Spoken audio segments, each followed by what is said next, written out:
Good evening, everyone. Welcome to tonight's seminar. My name is Patrick. I'll be your host for the evening. So I'm Vice President for Counseling for HS2 Academy, if you have not seen one of my seminars before. So tonight's presentation is on understanding STEM majors in college admissions. I know a lot of people are probably looking to major in something in the STEM field, but maybe aren't really sure yet exactly what they want to do. And so hopefully this seminar will shed light into the different options available to you, right? Or if you are, let's say, a parent and you just don't know much about it because you're not in the STEM field yourself, this is probably going to help you better understand maybe some of the choices that your son or daughter is making in terms of their college applications, and maybe also give you some insights and strategies for how to help them prepare, also what maybe that pathway looks like eventually, right? To decide whether or not it might be the best fit for them. Okay, so without further ado, let's get started. So I guess it's probably worth defining what exactly is STEM, right? What does this mean exactly, right? So we know it's probably something sciencey or engineering, but basically STEM is just an acronym for science, technology, engineering, and mathematics, right? So science, obviously, this is where you get the traditional fields like bio, chem, and physics, but there's a lot of in-between interdisciplinary fields there as well. There's a lot of other more specialized fields like I don't know, like combinations like biochemistry or astrophysics, right? Or bioinformatics. That's all kind of covered under that science umbrella. Technology is also a broad field that probably overlaps a little bit here with engineering, but this is where you get things like computer science or data science, as under that umbrella. Engineering, most people know about, of course, right? Even here, there's probably something like 15 to 20 different subfields of engineering, though. So there's a unique flavor of engineering that better suits your interests that you can look into, right? Obviously, the more popular ones include things like mechanical engineering or electrical engineering. These days, there are also kind of like hybrid majors now, like computer engineering is becoming really popular. And of course, good old trusty math, right? And under that umbrella, too, we can probably cover things like applied mathematics and statistics, right? So this is what we mean when we talk about STEM. So it's a pretty broad range, right? So there is no one overall encompassing STEM major, right? You can't say I'm a STEM major and mean that to be a very specific thing, right? STEM is really just a broad categorization. Okay, so this is meant to be distinct from other non-STEM majors, right? So many colleges will have what are called humanities majors, things like English, music, philosophy, right? So history, those are all kind of categorized as humanities.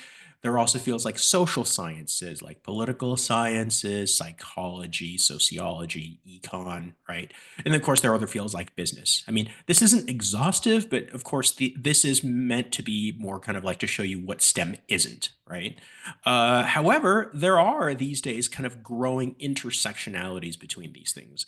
Like econ is becoming a little bit more reliant on things like data science these days, so that there are now these hybrid majors where you can have like a STEM component and something more social science or humanities oriented if that's something that you want to do. You can also, of course, in some colleges double major, right? So if that's something you're interested in doing because you don't only want to major in STEM, that is very much a possibility.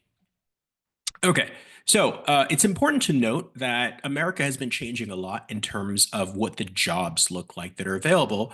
And it's not surprising now that many of the projected jobs in the coming years are going to be in STEM, right? So this is according to the Bureau of Labor Statistics over the next 8 to 10 years or so, that you're going to see a significant a higher rise, I guess, in the percentage of jobs available that are STEM based versus non-STEM based jobs, right? So this is definitely a reason why now there's also a shift towards more people looking into these jobs because not surprisingly, as you can see this next slide, this is where the jobs are. Well, this is where you make the money, right?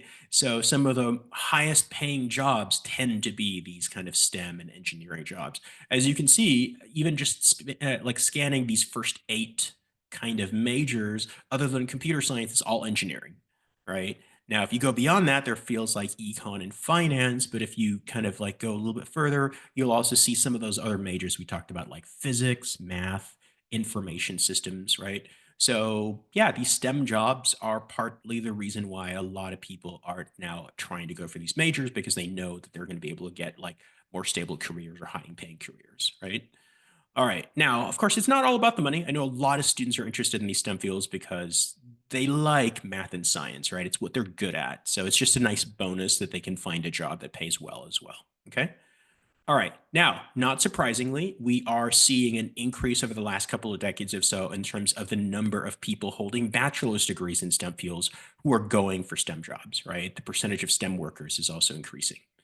Okay. Beyond that, you can also see, and this makes sense, right, that the number of STEM degrees that are offered by colleges has pretty gradually, actually, even just within this 5 year span. So you can see it going up for about 376,000 to about 437,000 just in a span of like 5 years, which is astounding, right? So it just goes to show the growing immense popularity of STEM, okay, in terms of what people are choosing to study these days compared to in previous years, okay? Once again, this is not surprising. This is information directly from College Board. And so, yeah, so while, yes, this definitely shows that it's sort of affirmation if you're interested in a STEM major that, hey, this is the trend, this is where it's getting more popular.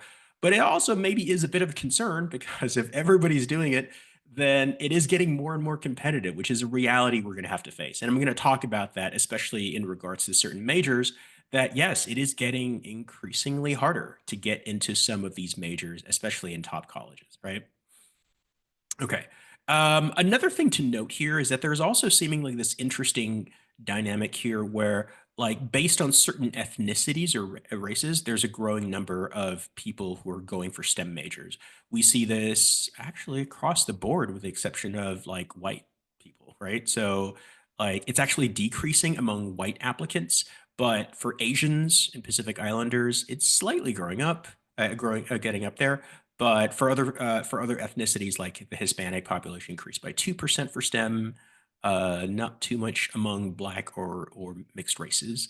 But yeah, that's kind of surprising, right? I mean, I guess that wasn't surprising me to see that like for Asians, it's always been pretty high because I think, you know, for me myself growing up in an Asian household, it's always been sort of like recommended that you know, go into fields like STEM and maybe be a doctor or an engineer or something, right?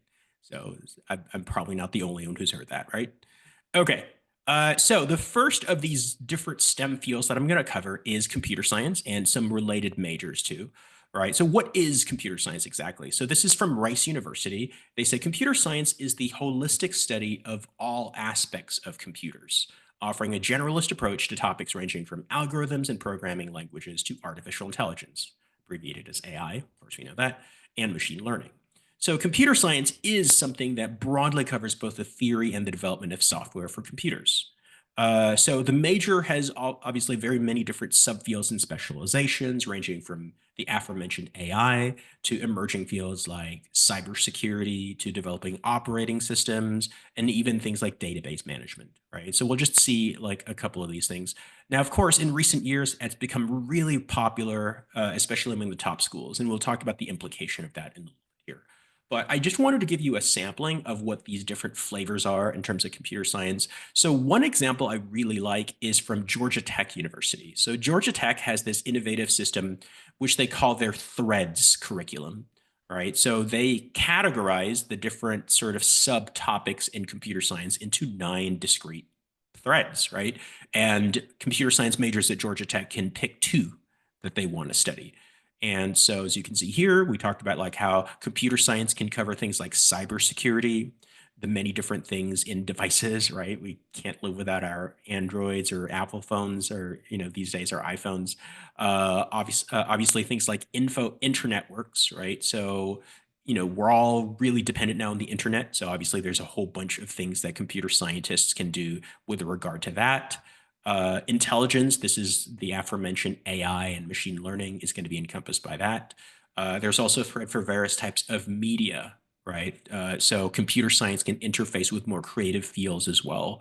You know, the arts, you know, cinema, music, those are all covered and have things where software can be an integral part in developing those fields. Modeling and simulations, right, are definitely a part that's growing now. I mean, sure, some of this is represented by things like the, you know, the gaming sector, right? But it can also include things like VR and like VR based learning could be covered by that, which is an emerging trend. There's a people thread, which is, I think, kind of cool because this talks about like human interface. It may also cover things like UX UI design, which is things like designing the layout or how software and technology interfaces with a human user, right? There's also a field here for systems and architecture, right? So developing environments by which people can develop more different software. It can involve things like operating systems as well. And there's a broad category here for computer science theory as well. So if students are more interested in kind of like the theory aspects of it. Okay, so this is just one college's like take on the different kind of combinations here. Every college will have their own sort of set of specializations or concentrations. So one of the key things that you'd want to do research on is not just, hey, which schools are well ranked for computer science. You may want to look at the specific layout of their curriculum to see if it actually gives you the emphases in the types of, courses or the type of education you're looking for that specifically trains you for the career you envision for yourself in computer science, if that's what you're interested in learning. Okay. All right. So a question I often get is, hey, so what's the difference between AI and computer science and machine learning? Right? Aren't they all the same? Well, not quite. I mean, if you looked at the previous slide, intelligence is really only one facet of it, right? So when people talk about artificial intelligence or machine learning, that of course dominates the headlines. Things like GPT-4 and whether its eventual successor, of course, that's in the news because it's definitely one of those hot topics where a lot of people are talking about its use and implications. But by no means is that the limit or the extent of what people will do, with a computer science degree, right? So of course it's very popular. We're looking for new applications of these. So it's best to think that AI and machine learning are subsets, right? So some larger CS programs may even offer specific concentrations or even a specific major in AI. I think Purdue has one specifically for artificial intelligence, right? So if you wanted something that is completely already sort of laid out for you, you can find colleges that actually do have designated AI or machine learning majors within them, okay? So in most colleges, though, students will be expected to and encouraged to, like, I guess, sample an array of classes and then have like specialized electives later on in fields like artificial intelligence or machine learning, if that's what they want to concentrate on later on. Okay. All right. So, what kind of jobs are there for computer science majors? Well, there's really a lot, right? So, there's a wide range of jobs from like software and app development to web development. There are even jobs in things like cybersecurity now. I think the military even has their own branch, right? Specifically for cybersecurity now, right? So one of the key things I often hear is that like some parents are wondering and afraid actually, like, is AI going to take away coding jobs? Right. Well, I mean, there is maybe some truth to that. Certain like more mundane or rote aspects of coding may be replaced, but I don't think AI will ever flat out replace the computer science major. Right. The job will evolve, the education will evolve to make better use of AI, but I'm pretty sure people have put a lot of thought into this in terms of how the human developer can then use AI to augment rather than replace their role, right? Because the human brain will still be in a place where we do need to be the creative force behind it, and AI will simply be another tool, an advanced tool, an intelligent tool, yes, but I don't think AI has advanced to the point yet where it'll completely replace. I mean, maybe at some stage, if we have something like artificial superintelligence, then we might worry about that a little bit, but I don't know if that's necessarily imminent. So at least in the near future, I think there's still a wide degree of jobs that a CS major can get out there. Okay. All right. So having said that, though, I think it's best for students to still have a versatile skill set. So if whatever sector or aspect of CS that they were interested in gets maybe eventually phased out by AI, they do have a broad enough skill set of courses that they can adjust or adapt to other sectors. Okay. All right. So one of the key developments in recent years is that a lot of more selective colleges have now moved to what are called direct admit programs, specifically for the computer science major. So what this means is that, like, as computer science gets more popular as a major, colleges are kind of overwhelmed. They can't necessarily accommodate every single person who wants to study computer science. And so what they've done in the past 4, 5, 6 years is that they've started to institute these programs where in which if you are not directly admitted as a freshman to this major, it's sometimes very hard or sometimes even impossible to switch to computer science later on, right? So they sort of like they're gating it off or they're cutting it off so that they really just want the few select really talented students who got in as freshmen. And then later on, maybe they might have some room for like transfer students, but they may not necessarily let a student switch to computer science later on. So this was in response to a lot of people using something called a strategy major. So they'd get into a college and they'd major in something like, I don't know, like applied math, right? Or something that might give you access to some like lower level computer science electives, and then switch to computer science later on. And so colleges became sort of like worried that they may not be able to accommodate every single person who wanted to switch to computer science. So I think this phenomenon, though, is a little bit more localized to big public universities that have much more discrete kind of like acceptance rates for certain majors. I think for a lot of like private universities or smaller schools like liberal arts colleges, it's still not that hard to switch to computer science later on, right? Or they don't gate it off as much, right? But I would say it's more of a concern for big public universities that are especially known for their computer science education. So it's definitely something to keep in mind. So that as far as how this might impact your admission strategy, some people might choose to avoid going for computer science for the harder schools on their list, right? But just be aware that if you got into said school, you may not be able to study the major you actually want, right? So you may have to decide. So I would say like if it's a school that's lower on your list, it's more of like a likely school or a safety school, then it might make more sense for you to go ahead and just have computer science for those. And then for other schools, it's up to you. If you value more getting into a school that's known for a certain type of education, even if you have to sacrifice majoring on the specific major like computer science, it might be worthwhile. For some people, no, right? They don't want to make that trade off. So then you'd have to maybe kind of like lower your expectations a little bit in terms of the list of colleges. Okay. So, how selective is CS in some of these schools that I mentioned? For some schools, it's extremely competitive and the acceptance rates become significantly lower than the overall acceptance rate of the school. So let's take Carnegie Mellon, for example, right? I would say overall, Carnegie Mellon does have that reputation as being the CS school, right? I think overall, Carnegie Mellon's acceptance rate's probably hovering between like 10 to 12%. I haven't checked this year's. But their School of Computer Science had about a 5.2% acceptance rate as of 2024, right? So just goes to show it's about half, right? Which is kind of par for the course for these top programs with CS.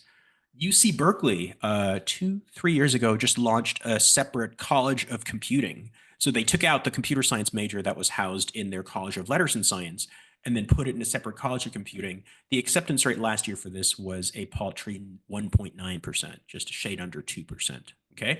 There is also a computer science major in their College of Engineering, which is called the EECS major, Electrical Engineering and Computer Science. That has actually, surprisingly now, it's a little bit better. That one is about at 5% acceptance rate for Berkeley, right? Whereas Berkeley overall is looking at maybe like a 9 or 10% acceptance rate.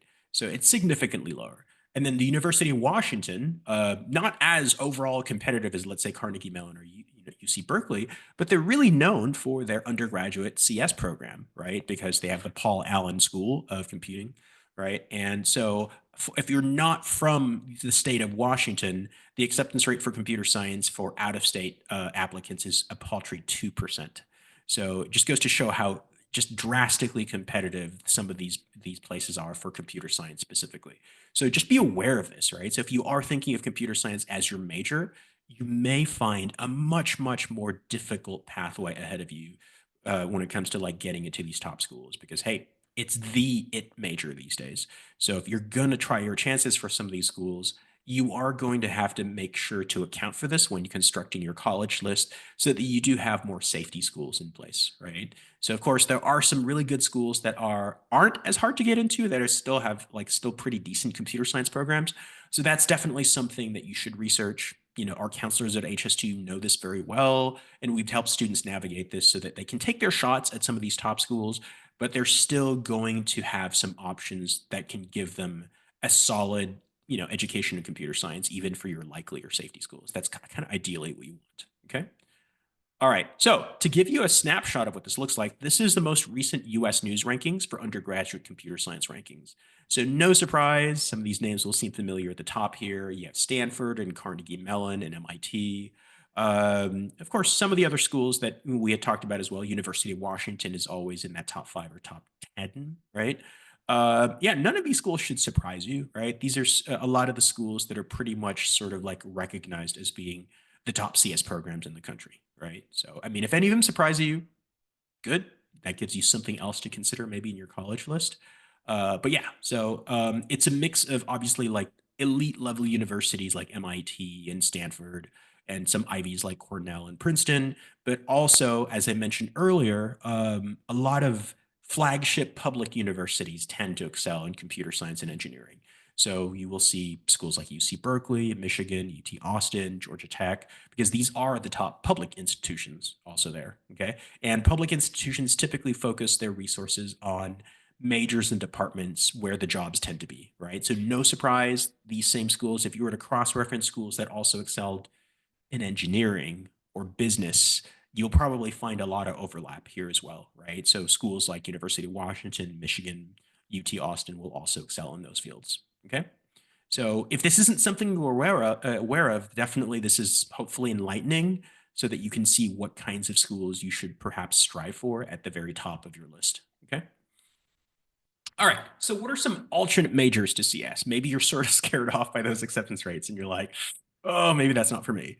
Okay. Well, here's some other majors that could be good options for you to consider. Okay. One is data science. So data science is basically a major that blends computer science with data analysis and statistics, and it's applied to a broad range of fields, be it from business or maybe things like natural sciences. So then you also get specialized majors like bioinformatics or business intelligence, for example, where it uses data from, to be able to kind of like help make decisions in a business setting. Okay. So there are also majors like information systems or IT, right? Information technology. So these tend to intersect more with business, right? So how do you use technology to sort of help business in its decision making and help organize the flow or the organization of businesses? There are also more specialized fields like computational mathematics, right? This is blending basically kind of like math and computer science to solve a wide array of problems, right? It's usually algorithmic, focusing on using math and algorithms to help sort of solve all these different issues from a wide range of fields, right? From things like econ negotiations to things like analyzing, like even there are applications even to things like, aerospace, right? Cognitive science, whoops, I forgot the description there, but cognitive science is basically a blend between, like, I guess, psychology with fields like neuroscience, but these days, a lot of cognitive science departments will also integrate things like AI, right? Because AI is trying to model computers to think like human beings. So there are now fields where things like studying neuroscience or learning psychology can help, developers create AI that more accurately mirrors human thought processes, right? So I think cognitive science is this emerging field that if you're interested in CS and AI, but you also kind of like things like psychology or neuroscience, that could be a good combination or a good alternative that you could study that would still give you access to some sort of like CS coursework, but give you a wide array of other options to pick from. Okay. All right. So of course, engineering, everybody knows about this, but maybe people don't all know the different subfields that are under engineering. So let's maybe explore that a little bit. So broadly, engineering majors offer educations to use scientific knowledge and principles to solve societal problems, right? So there's a wide array of engineering subfields out there. Some are the more recognizable ones, like everybody knows a mechanical engineer or electrical computer engineers. But there are even fields like civil engineering, which is basically kind of like architecture, except it's not necessarily building pretty structures. It's building kind of like useful structures like roads and bridges and stuff, right? So I think civil engineering could be a good alternative if people are like very hands-on and like to make or build things, but they're not really interested in kind of like more software oriented kind of fields. Okay. Engineering programs do tend to be more competitive, just like computer science, maybe not quite to the degree as computer science these days, but oftentimes if you were to apply to a college, there might be a separate acceptance rate if you're trying to apply for their engineering school or college versus applying to their College of Arts and Sciences. So you will probably find that it's going to be slightly harder to get into than the main college itself. Okay. Sometimes much harder to get into, to be honest. Right. So it just depends on which specific majors you're applying to, but be aware of that when you're doing research. Factor in whether or not you're applying for engineering to that college or versus if you're applying just overall in terms of like the main college, I guess. Okay. All right, so this is actually a useful slide that I found. This is from the ASEE which is, I think, the American Society for Engineering Education. Not exactly sure, but I think that's correct. All right. And so this data comes from, it's a little older, it's from a couple of years, but it's the only one that I found that actually does give a detailed breakdown of every single degree that was offered in 2023, broken down by engineering subfield. So that you could see that there's a wide array. I just wanted to see some of the more popular ones at the top here. And I already kind of did some number crunching on this one. So I'll put the top five here. So based on this data, you can gather that the five most popular engineering subfields include mechanical engineering. That was a slight surprise to me. I thought maybe it would be like electrical or computer engineering by now, but mechanical engineering is still the top dog for engineering subfields. There's still more people going to that. They were very careful in saying computer science in the engineering college. So I guess if you factored in that some schools will have a computer science major that's housed in their College of Arts and Science, like a BA in computer science, then this number might actually be higher than mechanical engineering, right? But given that they've sort of sectioned that off and are only counting the computer science majors that are in the College of Engineering, then it's slightly lower than mechanical engineering. But I suppose if you added all the computer science majors, regardless if they're in the engineering school or in the broader college, that will probably exceed the number for mechanical engineering in my estimation. Okay. So civil engineering is also really popular here at about 8.4% of all engineering majors that year, and then followed by electrical and chemical engineering. Okay. So another thing you might have noted is there are a couple of columns here that detail the percent awarded to women versus percent awarded to men. Some of you may know this, but yeah, engineering for many years was very sort of like there's a very heavy gender skew. There's a big gender gap here. It's a far more male dominated field, even to this day, right? But interestingly enough, and you could see this too, right? There's a big split here in terms of what types of engineering. So nationally, at least, this is an interesting to note because if you paid attention to this, this might actually potentially be part of your admission strategy. So if you let's say we're a female applicant, you might actually fare better applying for electrical engineering, where there's only 14.6% female for that major, versus if you're applying for biomedical engineering, which is actually sort of an outlier here because there are more female awardees of that degree, based in 2023 than there were male, right? So that's kind of an interesting kind of difference there between these fields. Environmental engineering is another one, I guess, too. 58.6 female, 41.4% male. So I guess the flip side here, if you're a male applicant, maybe those two would give you an easier entry point into their engineering school than if you were going for computer engineering, right? So things to think about, right? This, by the way, is also national data. So it'll probably vary tremendously by each specific college. So if you could, you should probably try to research the specific breakdowns for the colleges that are on your list, because some colleges do actually deliberately strive to have more of a balance in terms of their incoming classes. So if nationally there are far more applicants that are male, yeah, I mean, that'll probably work to your favor, right? Because then, there's be fewer, competitors for those spots, right? If you're going for a certain field where there tend to be more male applicants. Okay. So what's the job market like for engineering? Well, it's still pretty robust. As you saw from the previous slide, the highest paying jobs are in engineering. Okay. So consequently, and I kind of already noted this, many public universities have excelled or have excellent engineering programs because many state universities have a mission directly to help train their state population specifically for the job market, right? So it's no surprise here that, many of the top colleges you saw from the computer science list were also like going to be pretty good for engineering, which we'll see here in a bit. Okay.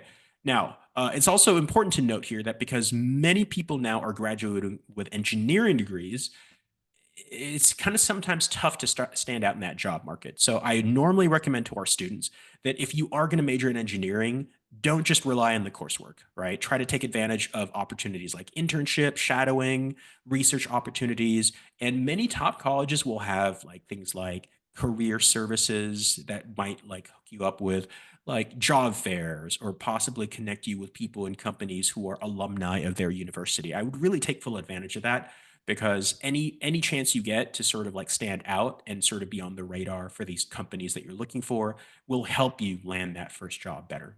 Okay.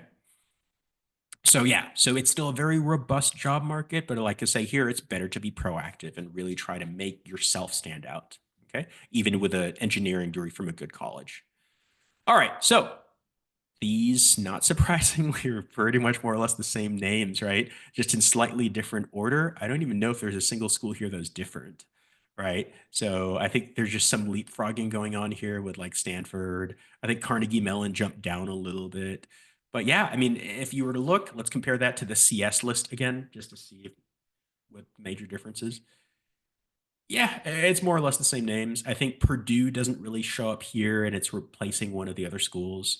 But yeah, I think Purdue, you just swapped out Purdue for like University of Washington, but it's really a lot of the same names. So if you're thinking of like, yeah, maybe I'll go electrical engineering, but I'm also maybe interested in computer science, you're probably looking at a very, very similar list of top colleges for your particular kind of like interests. Okay. All right. So that's engineering. But I think it's sort of misconception that STEM only really covers computer science and engineering. There are a lot of other STEM-based majors, so I will do my best to at least give you a little bit of an overview of those as well.